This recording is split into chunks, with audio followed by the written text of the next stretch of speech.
You come out here and it just feels like you're in a different world. It's very quiet, it's very peaceful.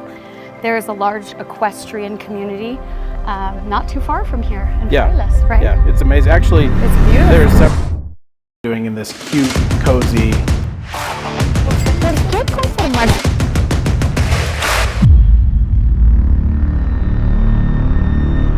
We are back here in San Miguel de Allende, Mexico, in Los Frailes, a beautiful neighborhood.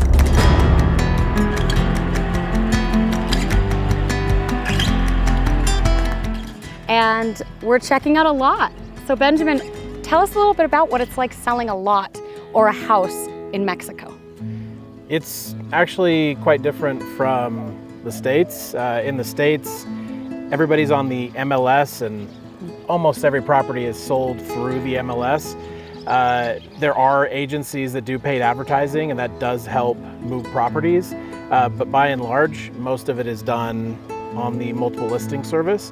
Here there is an MLS, but there's actually quite a few of them.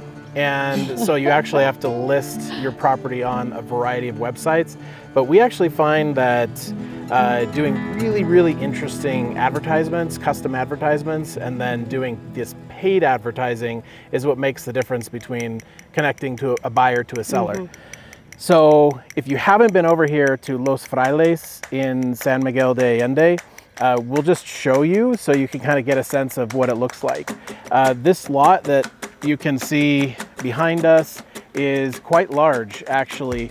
This is listed right now at 4.8 million pesos, and that's just under $250,000. We actually have another lot that we're going to show you, which is a little bit smaller. What we find in Los Frailes is that there's much larger houses. There's a lot of residents from the United States, Canada, and Europe that like to buy in this neighborhood because the houses are much bigger. There's a lot of nature. It's quieter, but yet you're still right just a few minutes out of Centro. And then there's a market called City Market where you can buy all of your groceries that people love. So it's really close. It's not far from a beautiful like Mercado Sano, like a health market too, that just has a lot of organic foods. Oh, and they have the Saturday Farmers Market. Yes. Which at Mercado Sano. No, not Mercado Sano, but the one in Los Frailes. Yeah, they have a market here in Los Frailes every Saturday in one of the parks. And local people come and sell their products, like artisan soaps. Come on, you remember you got all the soap and lotions. I know, and shampoos, all from natural. This woman that makes a 100% natural shampoos, lotions, and everything. Lip balms, it's amazing. Yeah. So the other lot that we're going to show you has an easement access to enter into the lot, and it's about half the size. It's listed for 3.3 million pesos, which is about $175,000. If you want to walk with us down this way. Something I love about Frailes is it's only, what, about 12 minutes from Centro? Yeah, 12 maybe to a 15, depending on traffic, I think. But you come out here and it just feels like you're in a different world. It's very quiet, it's very peaceful. There's a large equestrian community not too far from here in Frailes, right? Yeah, it's amazing. Actually, it's beautiful. There's several equestrian communities in San Miguel where people come from all over the world to show their horses and compete. So. And even in Frailes, there are a couple cute little restaurants. There are some schools. There's even like a homeschool type community here. A little co-op. It's a co-op, and so it's just really quaint. And a lot of families that move out here love the space. They love the accessibility to Centro, the downtown part of San Miguel. But it's just, it feels like a different world. It's just quiet. It's really peaceful. Okay, so if you take a view of this lot, you can see it's a little bit smaller. It's definitely cheaper, but still a ton of room a lot of to build a large house and still have a lot of space. Your swimming pool, and who knows, if you're a family, maybe even like your kids' playground area, and still have the ability to just walk right out here on the path And you have this amazing walkway with a bunch of trees and wildlife, which is so wonderful to be able to experience. Is there a creek that runs back there during rainy season, do you know? Well, I think there is water. I'm actually not sure if there's a creek that runs by there, but usually in the rainy season there's quite a bit of water for 2, 3, 4 months, and everything just becomes so lush and green. Very green, yes. So this is the lot in Los Frailes. Thanks for joining us. Check it out.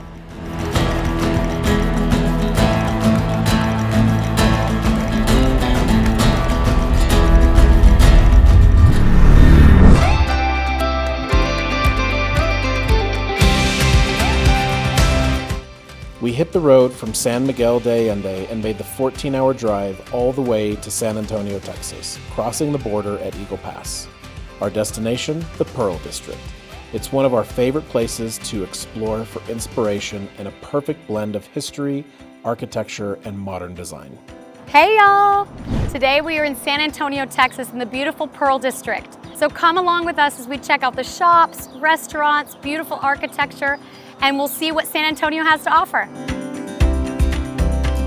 This area is a gold mine for design ideas. It's a great example of how old industrial buildings can be reimagined into something modern, livable, and full of character. The mix of textures, light, and history really gets the wheels turning for us when we're planning new homes, especially when you look at the brick. And one of the things that we wanted to explore the Pearl District for is brick ideas for the Crosstimbers Street build, because we're choosing the brick right now. There's more to the Pearl than just pretty buildings. We're kicking off a short series exploring some of the lesser known and slightly spooky history behind the district.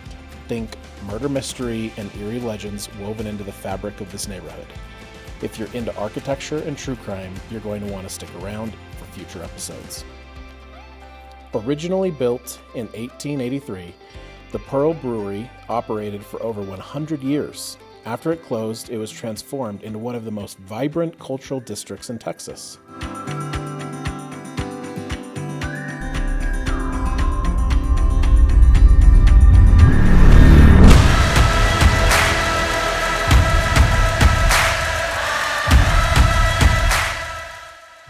Now we're back in Huntsville. Things are moving along on one of our builds. This week we're installing the roof decking and getting the windows in place. Roof decking is basically the wooden base that everything else on your roof attaches to. It helps give the structure its shape and stability. Then we seal it up and get ready for shingles. Windows are one of our favorite parts. It's when the house starts to feel real, like you can picture where the light will come in and how the rooms will feel. Got a delivery today for some more trim material and soffit. We had a little hiccup with the windows. They're single hung and we had framed them for individual windows, 3 individual windows, so we're gonna have to make some changes to the frame. But it's just another day of work. Nothing too big. More windows just delivered this morning. Starting to get some shade inside the house. We got the roof decking on the porch.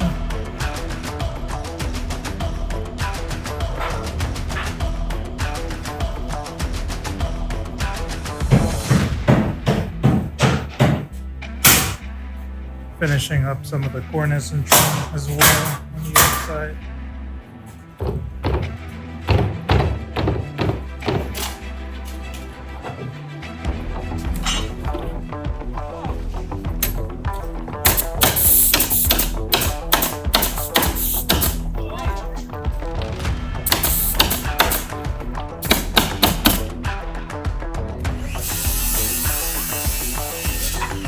So that's a wrap on this week's adventures. Lots of driving, lots of dreaming, and some solid progress on site. Next time, we'll explore more of the Pearl District, tour a cozy, budget-friendly home in San Miguel, and check out the plumbing and electrical rough-in at the Crosstimbers Street build.